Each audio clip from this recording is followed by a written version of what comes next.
ভাই অনেকেই বলে যে এখানে নাকি আমেরিকার মতো কাজ করলে নাকি অনেক বেতন। কিন্তু ভাই আমি তো আমেরিকা যেতে পারবো না, এখানেই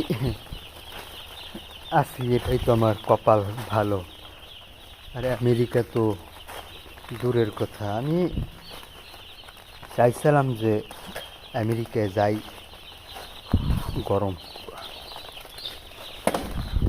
আমেরিকা যাই, এইসব কাজ বাজ করলে পরিশ্রমের অনেক পারিশ্রমিক, প্রায় লাখের উপরে বেতন হয় আমেরিকায়।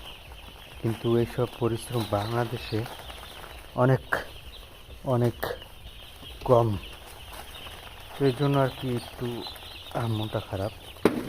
যাই হোক, সবাই একটু সাবস্ক্রাইব করবেন, পাশে থাকবেন, একটা ইউটিউব চ্যানেল, এটা দিয়ে যদি কোনো রকম আগাইয়ে যেতে পারি তাহলে তো ভালো। তো আল্লাহ হাফেজ।